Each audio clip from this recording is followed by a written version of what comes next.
নমস্কার, বুলবুলস রান্নাবাটিতে সবাইকে সাদর আমন্ত্রণ। আজ আমি এই যে যেটা দেখছেন এই সবজিটাকে আপনারা কি বলেন? আমরা বলি কুঁদরি বা অনেকে কুঁদরি, মানে যেই রকম, মানে আসলে ওই কুঁদরি এর ভেতরেই একটা নাম। আর এইটাকে আমি শুনেছি নাকি এটা খুব ভালো খাওয়া, ডায়াবেটিস রোগীদের জন্য তো খুবই ভালো। আর এমনি যাদের অ্যানিমিয়া আছে তাদের জন্যও নাকি এটা ভালো। এটা আমি প্রথমে ধুয়ে নিয়েছিলাম, ধুয়ে ভালো করে, একদম কচি ছিল, একদম ভালো করে আমি সরু সরু করে ধুয়ে নিয়েছি, কেটে নিয়েছি।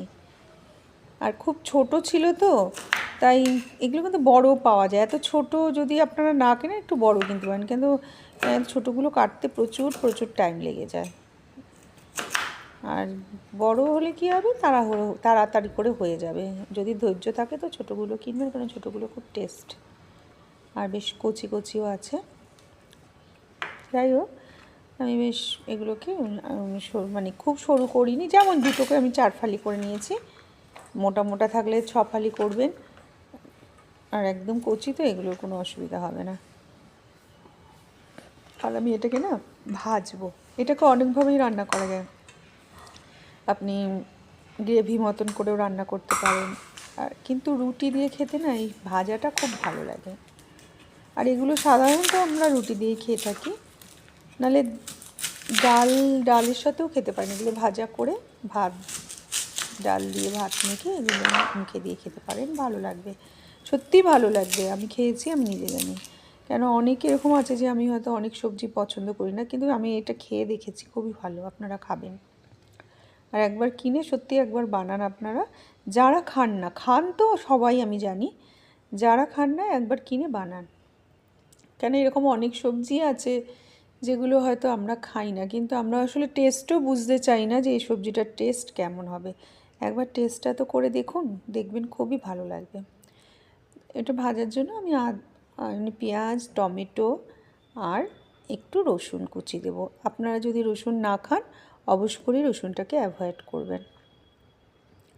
তো রসুন ছোটো ছোটো করে কুচি করে নিয়েছি, নিয়ে আমি ভাজা যেমন মানে কড়াইতে তেল বসাবো, দিয়ে রসুনটাকে ছোটো ছোটোই করেছি, কেননা ছোটো করলে না মুখের মধ্যে কম পড়বে, কিমা মতন ছোটো করে নিয়েছি।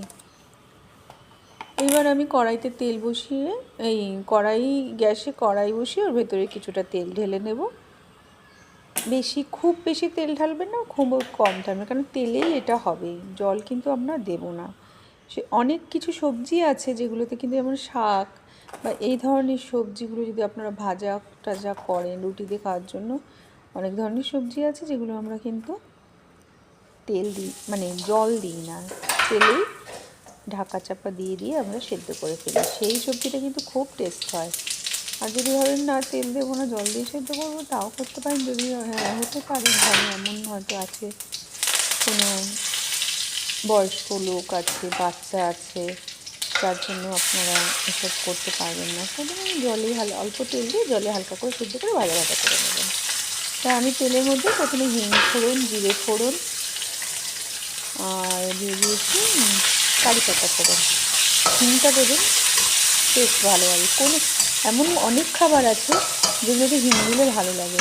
কিছু আমরা অনেকেই অনেক রকম জানি না, সেই জন্য আমার রেসিপিটা যদি আপনারা ফলো করেন, এরকম অনেক কিছুই আছে যা আপনারা জানতে পারবেন, যেগুলো খেলে আমরা ছোট ছোট জিনিস অ্যাড অন করলে না তার টেস্ট দ্বিগুণ করে দিতে পারি। ওই ছোট জিনিসটা হয়তো আপনি দেননি, কিন্তু আমি দিয়েছি, আমার খাবারে হয়তো দ্বিগুণ টেস্ট হচ্ছে। সেটাই বলছি যে প্লিজ স্কিপ করে দেখবেন না, যদি এখন পুরোপুরি দেখবে। এর মধ্যে লঙ্কা গুঁড়ো, হলুদ গুঁড়ো, গরম মশলা গুঁড়ো সব দিয়ে দেবো। কাঁচা লঙ্কা তো দিয়েছি, লাল লঙ্কা গুঁড়োও দিয়েছিলাম অল্প, একটু ঝাল ঝাল বেশ হয়েছিল। জানেন তো এগুলো না রাতে কিন্তু গরম গরম রুটির সাথে খেতে কিন্তু খুব ভালো লাগে। বা সকালে যদি আপনি ব্রেকফাস্টে, আমরা যেমন অনেকেই আছি সকালে ব্রেকফাস্টে রুটি খাই, এটা বানাতে পারেন। এটাকে ভালো করে ভাজা ভাজা করে নিয়ে তারপরে মানে প্রথমে দিয়ে নিয়েছি, একটু ভাজা ভাজা করে একটু চাপা দিয়ে রাখবো। চাপা দিলে কী হবে না, ওই এটা সেদ্ধ হয়ে যাবে। টমেটো দিয়ে নিয়েছি তো, আর সেদ্ধ না হলে এটা একটু সেদ্ধ হতে একটু দেরি লাগবে, কেন এগুলো একটু দেরি লাগে, কিন্তু খুব ভালো করে সেদ্ধ হয়ে যায়। এমন না যে সেদ্ধ হয়, বুড়ো কিনলে হয়তো সেদ্ধ হতে চাইবে না, আমি জানি না, পাকা যদি কিনে। কাঁচাগুলো আমি কিনিনি কোনো দিন, পাকা অবশ্য জানি না, এগুলোই কিনেছি। যাই হোক, এবার ভালো করে একটু নেড়ে চেড়ে চাপা দিয়ে রেখে দেবো। চাপা দিয়ে রেখে দেওয়ার কিছুক্ষণ পরে দেখবেন বেশ মজে গেছে, জল ছেড়ে দিয়েছে। আর ভাজা দেখুন, তেল তো দিতেই হবে না, নিজেই ভাজা হয়ে যায়। এইভাবেই মানে ভাজতে থাকি। আর আপনাদের এখানেই বলে রাখি যে আমার ইউটিউব চ্যানেল বুলবুলস রান্নাবাটি যদি আপনাদের ভালো লাগে অবশ্যই করে একটা লাইক করে দেবে, আর প্লিজ সাবস্ক্রাইব করে দেবে, তাহলে আমার ভালো লাগবে। আর একটা করে কমেন্ট লিখে নেবেন। আর যদি থেকে দেখে থাকেন করে ফলো করে দেবেন, তাহলে ভালো লাগবে। দেখুন গরম গরম তরকারি কুঁদরি ভাজা আমার রেডি হয়ে গেছে। আর রুটিও আমি পাশাপাশি করে ফেলেছিলাম, সেটা আপনাদের দেখাইনি। রুটি দিয়ে কুঁদরি ভাজা খেয়ে নেব। মেয়ে তো স্কুল থেকে এসে আমি এটাই দিয়ে দিয়েছিলাম। দুপুরবেলা যদি মানে আমার মেয়ে একটু দুপুরের দিকে আসে, প্রায় বিকেলের টাইপে, রুটি কুঁদরি ভাজা তো খেয়ে একেবারে বাহবা করলো। মানে যে মেয়ে সবজিও খেতে চায় না, সে এগুলো খেয়েও তার ভাল লাগছে। মানে তখন মনে মনে কী মনে হয় বলুন তো, এভাবে রান্না করলে যে আমি মনে পারি। ঠিক আছে, চলুন তাহলে আসি আজ।